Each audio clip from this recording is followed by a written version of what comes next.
Saya dapat spoiler. 10. Ntar gue pikir-pikir lagi. Berak dulu gimana nih? Berak dulu. Kayaknya berak dulu deh pakai.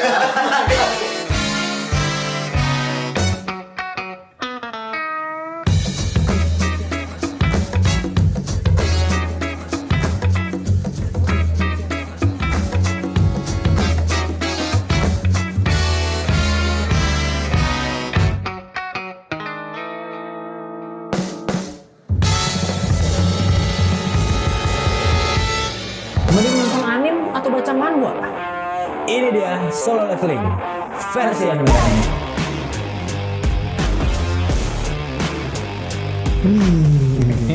Udah bukan cover, udah bukan. Ini sesuatu yang beda nih. Nah, ini beda nih, wadah. Kenapa dia paling beda? Karena kemarin kita baru saja membahas anime Winter 2022. Videonya belum terbit, udah ada tayangan ini.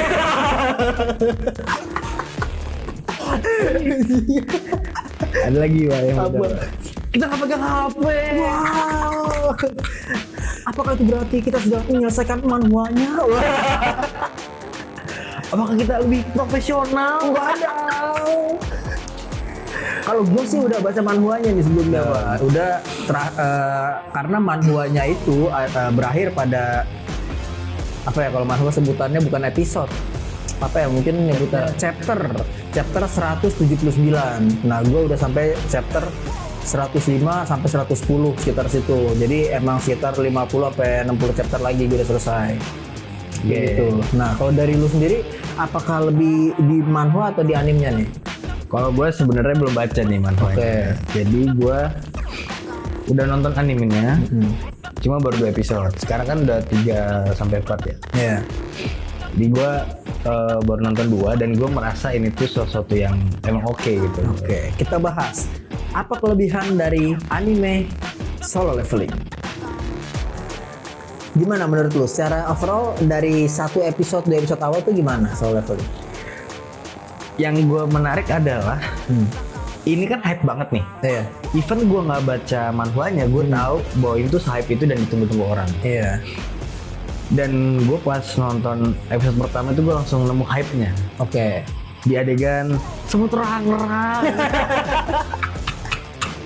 Semut terang-terang. Oke. Ini mungkin ada sedikit spoiler ya, karena semut Ya. terang-terang ini yang nanti pada akhirnya hingga chapter ke 100 lebih itu baru berhasil mau dikalahin sama si Jitsu siapa? Serius? Iya. Sama Spoiler karakter buat gua dong. utamanya. Iya. Nanti di chapter 100 lebih Aja asu juga. baru mereka berhasil ngalahin semut-semut itulah itu. Nah, oke. Terus gimana lagi tuh yang menariknya tuh? Oke, jadi saya dapat spoiler.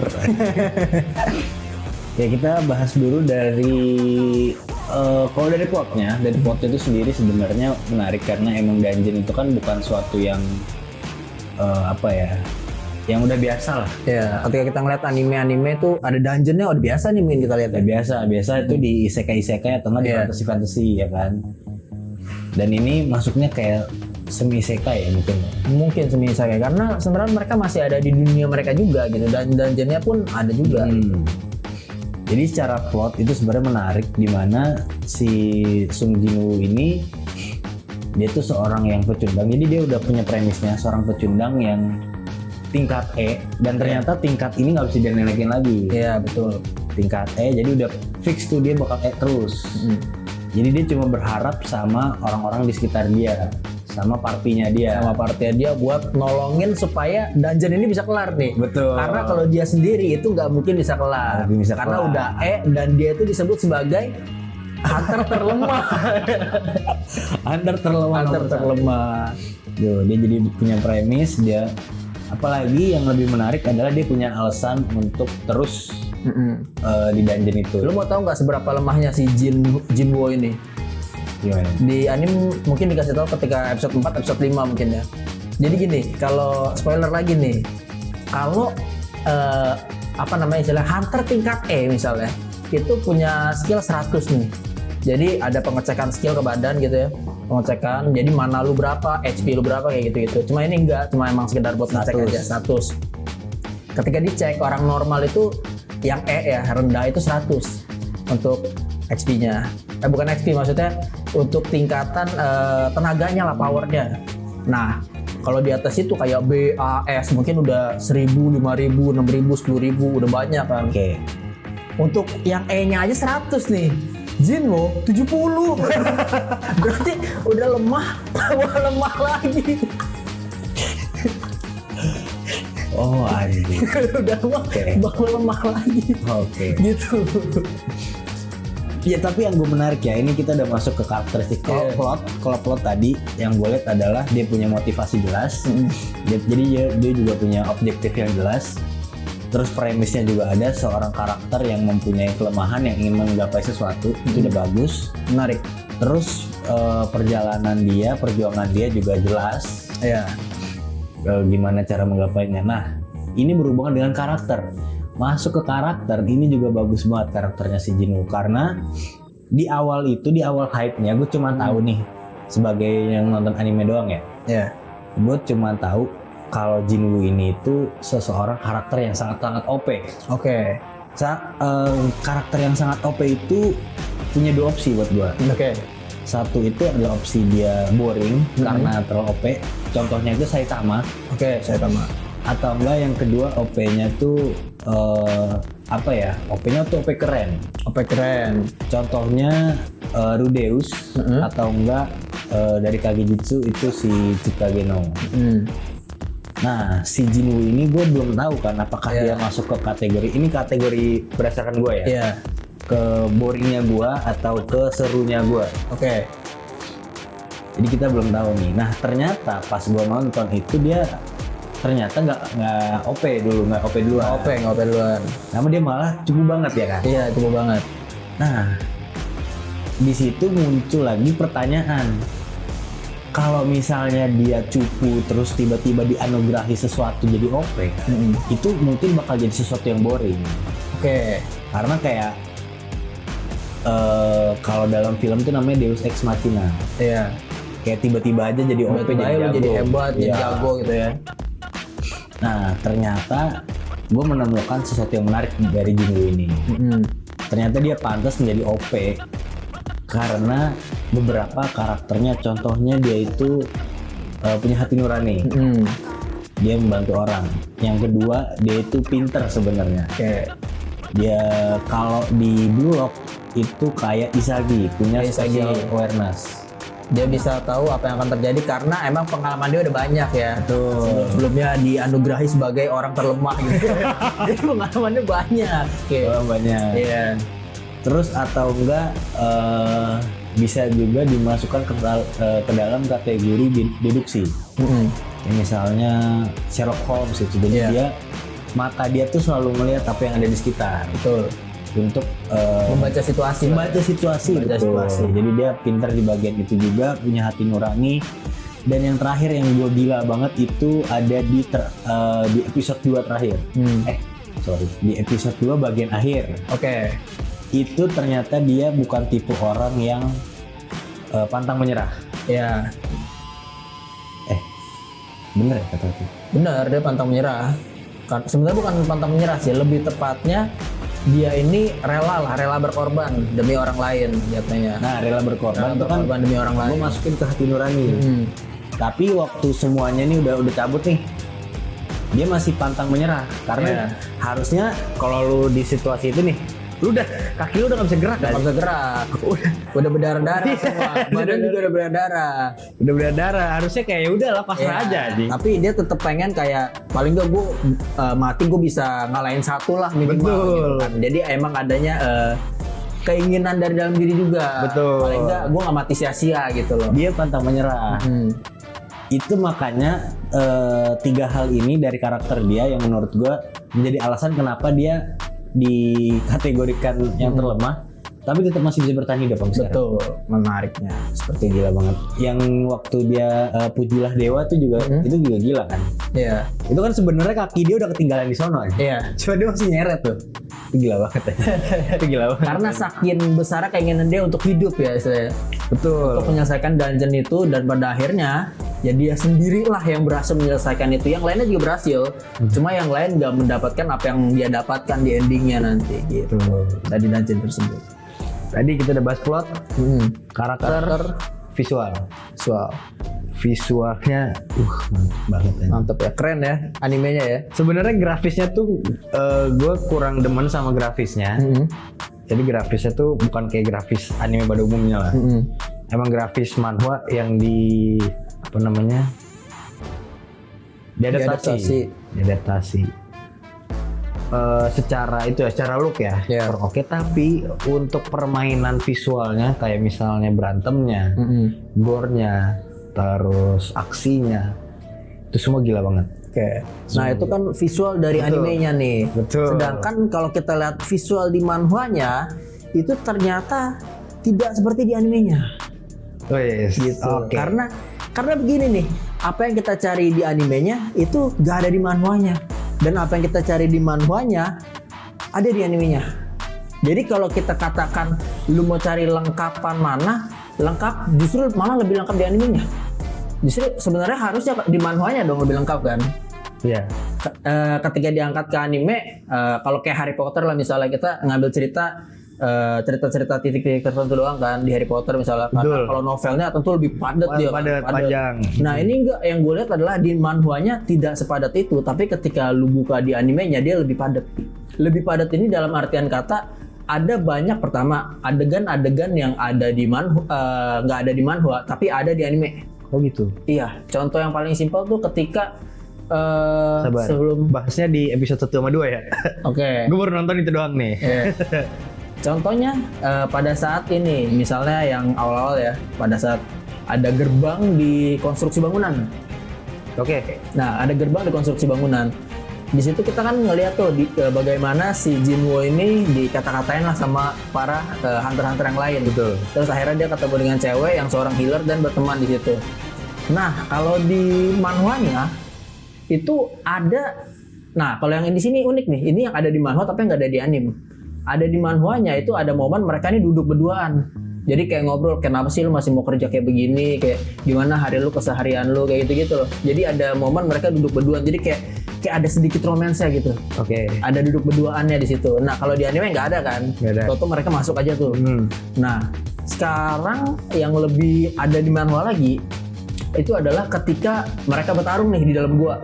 Bukan dalam gua, di dalam dungeon. Pada saat mereka bertarung di dalam dungeon, yang lu lihat ya mereka ngelawan goblin kan? Ya. Goblin doang nih. Ya. Nah, kalau di manhwa bukan goblin lawannya. Di manhwa itu ada lawan naga tapi ada sayapnya, ngelawan orc, ngelawan ada goblinnya kayak gitu. Jadi Tapi lengkap dia. Tapi itu ini dungeon level D juga. Dungeon yang itu, dungeon episode 1. Levelnya level D, rank D. Level D. Oh, ini kuat dong.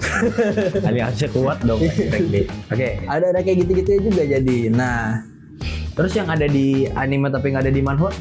yang ada di anime tapi nggak ada di manhwa itu adalah pada saat kalau lihat tuh di animenya ada adegan maling begal, istilahnya begal motor. Oh iya ya. Begal motor terus dihentikan oleh salah satu hunter berkategori rank S. Ya, itu ada di animenya tuh. Tapi kalau di manhwanya itu nggak ada.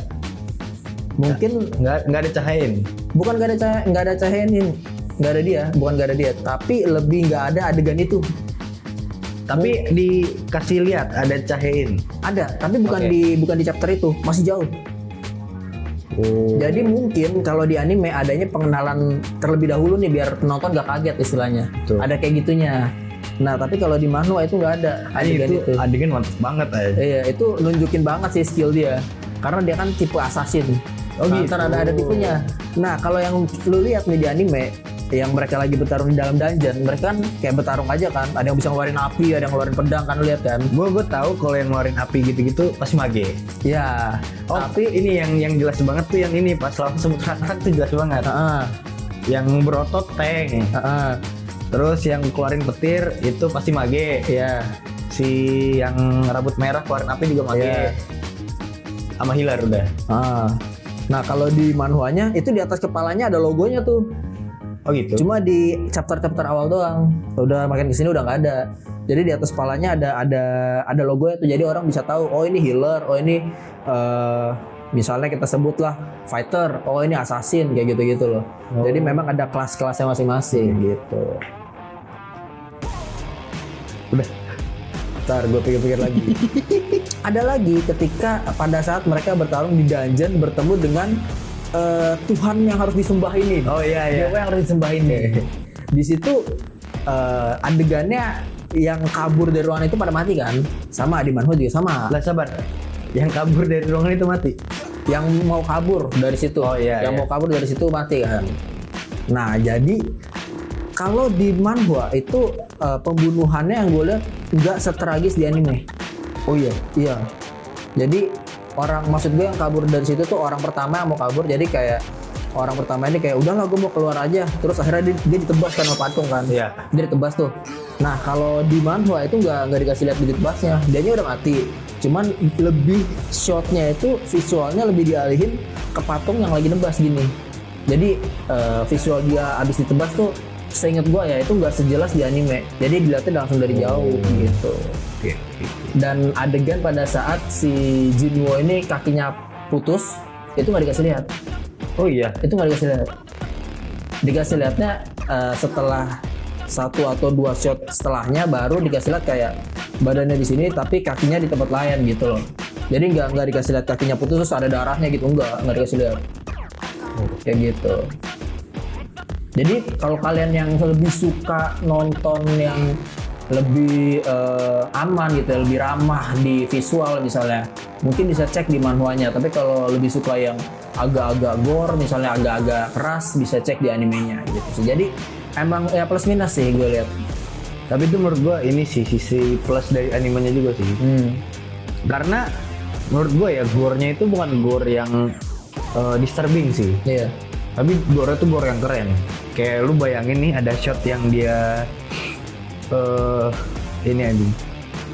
Apa namanya? Si patung gedenya itu, si dewa itu jalan aja. Iya. Jalan terus orang yang itu diinjok kan. Ya itu shotnya bagus banget ya. Kan dia gini kan, Iya. gini di-cut di sini nih. Ini kebetulan kepalanya lagi nengok ke atas. Jadi itu udah pasti nih. Iya. Habis. Ini strok pas diangkat itu kayak masih ada lumer-lumeran darah. Iya. Tapi ada subjeknya di situ jadi background, foregroundnya darah yang lumer.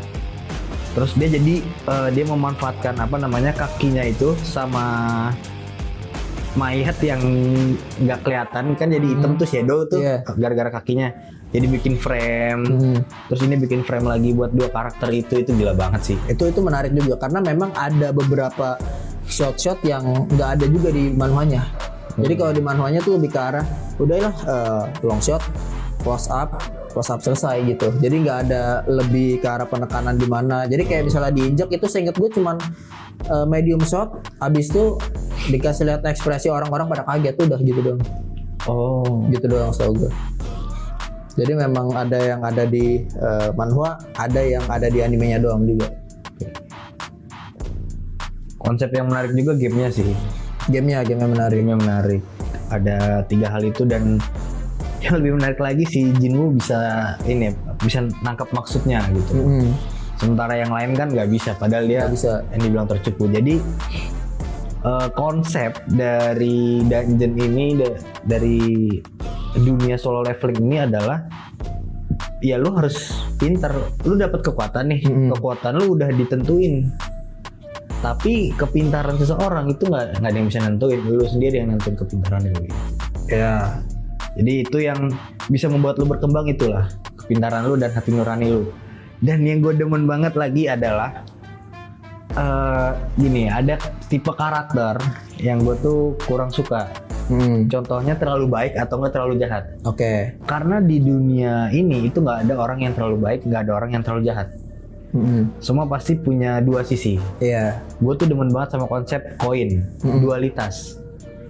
Jadi kita itu pasti punya masing-masing sisi yang kita tunjukin ke dunia sama yang kita keep sendiri. Oke.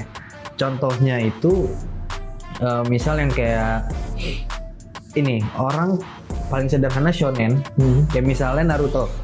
Dia kenapa? Seperti ingin ketawa. Gue jadi keinget aja si Uma buka HP lu dia kaget. Pas ngomongin dua sisi ya, dia buka HP lu dia kaget. itu juga itu juga tuh asli, itu juga contohnya.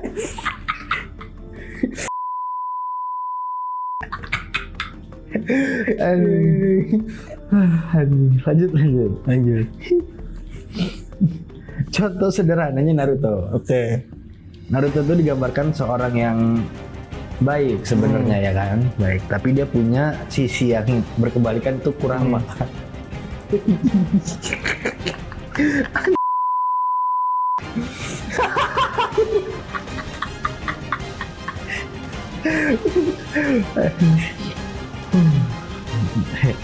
Sisi yang lain tuh Kurama. Kurama itu kan sisi buruknya dia dianggapnya kan. Atau enggak Tentunya kayak Naruto, terus yang kedua ada juga Jujutsu, Yuji yang punya ternyata di dalam diri dia ada Sukuna gitu loh. Iya. Saya aslinya 2 orang. Jadi semua orang tuh punya dua sisi dalam realitas kehidupannya.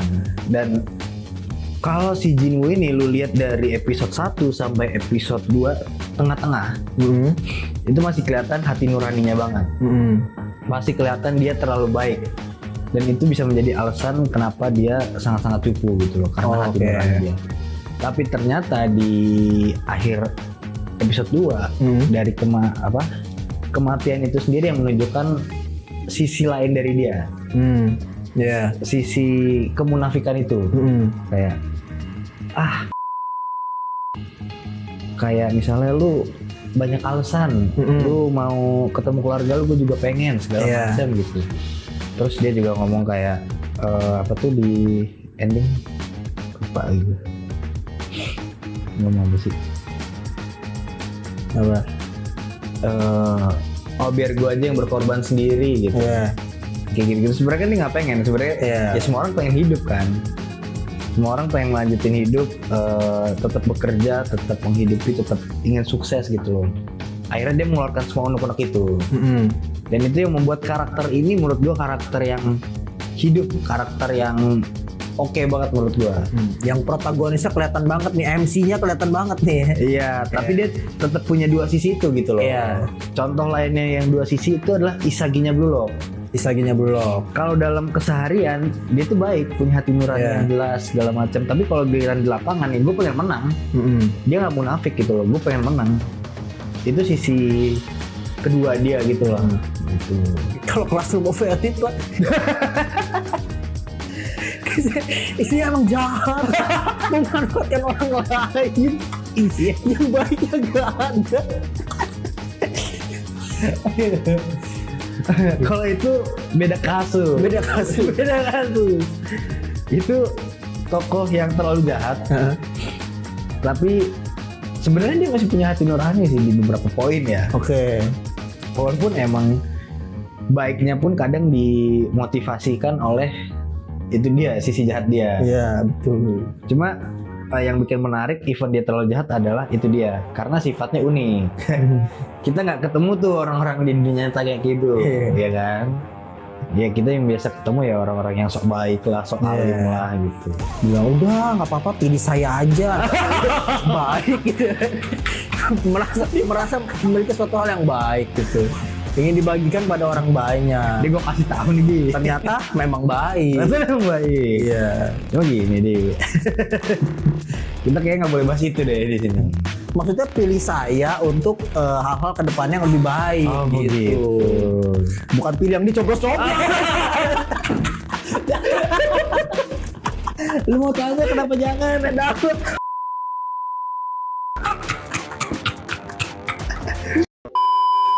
Pilihlah kita sebagai podcast anime favorit kamu.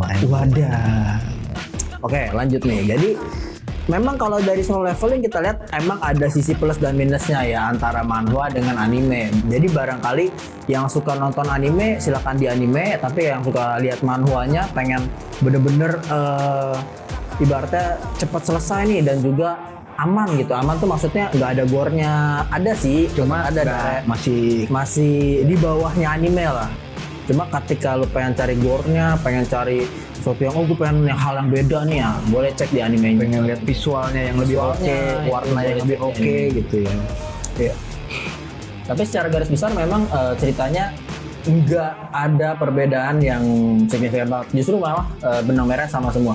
Justru di anime ada ditambahkan adegan-adegan kayak ya tadi itu ada perkenalan terhadap karakter-karakter baru misalnya kayak gitu sih. Jadi lebih diperlengkapi ya. Lebih dia. diperlengkapi mungkin karena anime itu kan durasinya 20 menitan, 24 menit, 23 menit kan. Sedangkan orang kalau manhwa kan tinggal nge-slide aja kan. Jadi begitu sih mungkin. Kalau menurut gua ya. Ya. Ya gitu sih kalau dari gua, dari sisi nonton anime doang, gue oke banget ini. Dari tadi gua udah jelasin kayak visualnya, plotnya, karakternya. Kalian dan nonton nggak baca manhwa pun juga kayak pasti berasa nih hype-nya gitu loh orang-orang. Tapi kalau emang kalian misalnya nggak sabar atau pengen cepet-cepet kelarin karena saking serunya juga bisa baca manhwanya. Oh iya, dan satu episode anime itu bisa mengandung 2-3 chapter loh. Jadi kalau kalian nonton anime mungkin lebih kali, satu episode bisa 3-5 chapter mungkin di beberapa episode. Jadi kalian kalau nonton anime rutin nontonnya itu bisa ngejar yang nonton manhwa. Masalahnya animenya kan seminggu sekali. Itu dia. Nah, kalau misalnya udah gak tahan nih bang. Maksudnya nggak tahan pengen nonton manhwanya gitu, bisa cek dari manhwanya gitu. Betul sekali. Jadi itulah perbandingan dari anime dan juga manhwa dari Solo Leveling. Nah, jadi ketika dibilang bagusan mana, Ya kita nggak bisa ngomong. kita nggak bisa ngomong karena itu pilihan kalian. Betul. Kita cuma menjabarkan perbandingannya aja, perbedaannya aja supaya kalian bisa punya gambaran. Prefer nontonnya doang atau prefer bacanya doang atau kalian mau dua-duanya juga bebas. Apa lagi ya? Udah kali ya? Deh. Ya segitu aja. Kalau kalian mau tambahin, mau cerita-cerita lagi, bisa langsung aja tulis di kolom komentar. Misalnya kalian mau komen juga tentang, oh bang, animenya juga kayak gini loh, oh manhwanya juga kayak gini loh. Silahkan banget, nanti kita akan tektokan di kolom Oh, komentar. gue lebih suka manhwanya nih gara-gara lebih real gambarnya, atau oh gue lebih Bisa. suka animenya nih karena ada gore-nya, lebih suka gue. Kayak gitu bisa komen di bawah. Betul sekali. Sekian dari Anime Kane, Azaz. Azaz.